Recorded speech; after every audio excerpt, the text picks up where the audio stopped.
Alright, man. I don't know exactly how this is gonna go.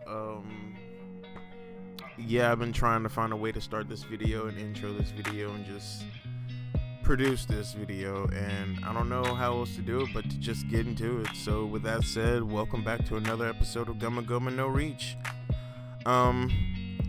Today I was wanting to make one video about Joy Boy, and honestly his connection to voodoo and hoodoo and, you know,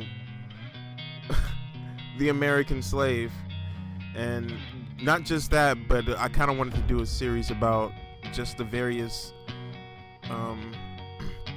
mythological entities and people that Joy Boy is based around within the world of One Piece, as well as how it correlates to our real world with, you know, Joy Boy, the African drum story, the Briar Rabbit. Apparently you got Sung Wukong, you know, the Hanuman, yeah, all that stuff, you know.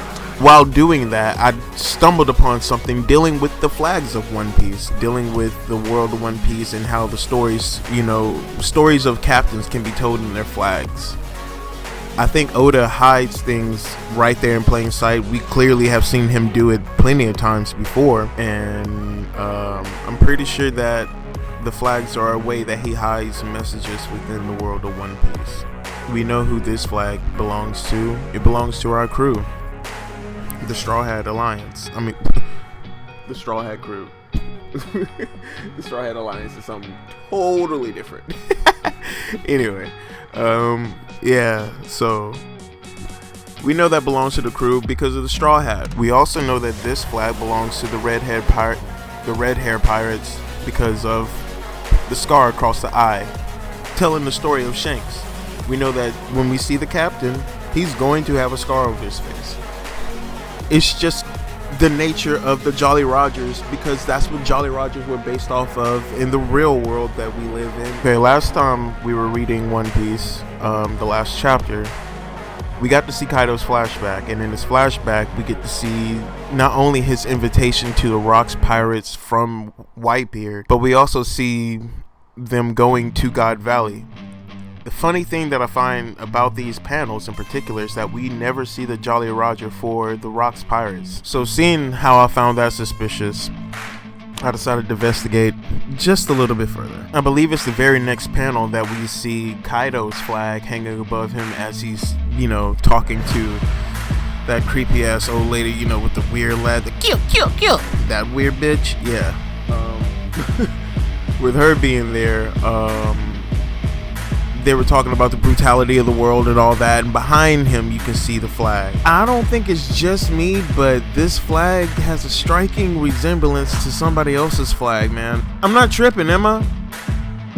I think there's something to be said about the 8 skulls, well, the 8 bones rather, that are like hanging around, the 4 intersecting bones, you know, the cardinal bones and everything else. I feel like it's the cardinal lines as well as the X marking the spot. It's a whole thing that could go on and on and on, but that's a fucking theory for another day. We're not here for that right now.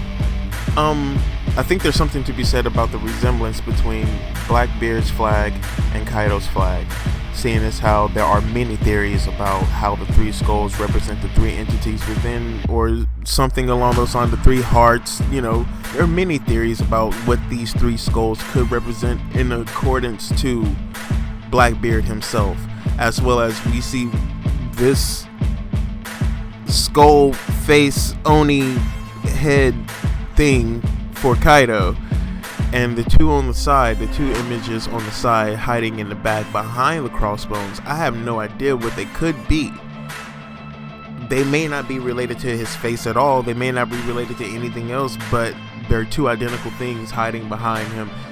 All I know is that there's a resemblance here, and it's undeniable to me. I know y'all may think I'm tripping. I know y'all may think it's a reach. I mean, that's the whole point of this series here. At the same time, I do want to push this a little bit further. I think I found something else. Okay, next up we have the Roger Pirates and their Jolly Roger, Once upon a time, I thought it was just his mustache. Sorry about that. That's my baby mama. Leave it. Okay. Next on the list, we have the Roger Pirates. Sorry about that. Next on the list, we have the Roger Pirates. As we see that Jolly Roger represents his mustache, at least that's what I thought once upon a time, flying above their ship, just majestic, just showing off his majestic, beautiful beard. And then we also have Big Mom's. As you can see, Big Mom's flag has the same swirls as Roger's. Y'all don't find that suspicious? These are the same type of swirls that you can see on devil fruits. These are the same type of swirls that are on not only Luffy in his Gear 5th Awakened form, but also on Kaido. They're also the same kind of swirls that are on Sanji's eyebrows, but that's another thing for another day, for sure. I feel as though they are the closest to living devil fruits that you can actually get. Not to mention with there being 3 different types of devil fruits known to the world and a tree on Big Mom's flag. I'm wondering if there is something to the whole theory that there's a tree somewhere on Elbap that may be a connection to devil fruits, like a devil fruit tree of sorts. Just a thought. Okay, now that we've been through that train wreck of a video, I'm gonna try to bring this thing on home. Hey, I don't know what to tell you, man. I'm trying here. Last but not least, we have the entire world of One Piece itself. You see that it's like something like a singular band wrapped around an ocean of like just deep blue water, islands speckled around it. You can also see it, another example of it here. It's just one landmass. I believe that this is actually an older form of the map that we currently have. This is actually probably a map from like the Void Century, a globe structure. You know, I don't want to say map, whatever you call these things. I don't know.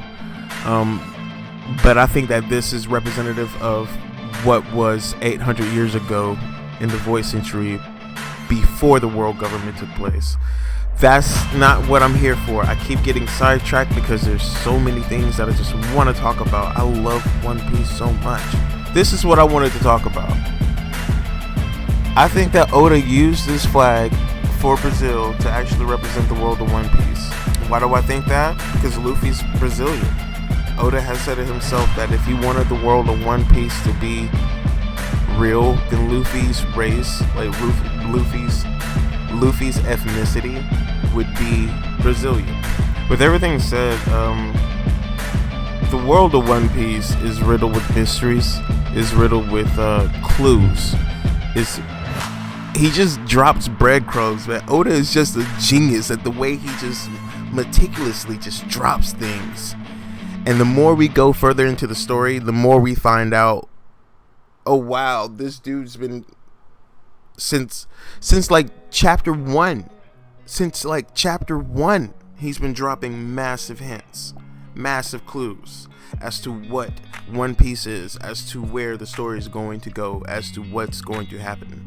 And all I can think about is that if these 3 skulls are tied to somebody and tied to something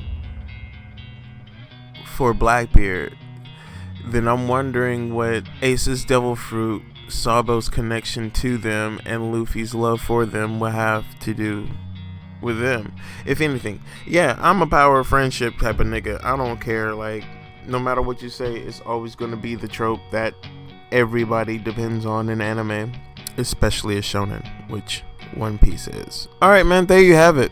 Those are my thoughts about the world of One Piece and the flags, and just, if I'm to be weird and to stretch my mind and imagination, all puns intended, then yeah, I can see a world where Oda is actually hinting at things with these flags, with their meanings, with the stories behind them, how these people developed them, where they came from. Oda likes to leave breadcrumbs. Oda likes to play games. And whether there's something there or not, I don't know. But it's definitely fun to just think about it, right?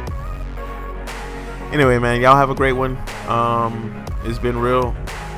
And yeah, take care, man.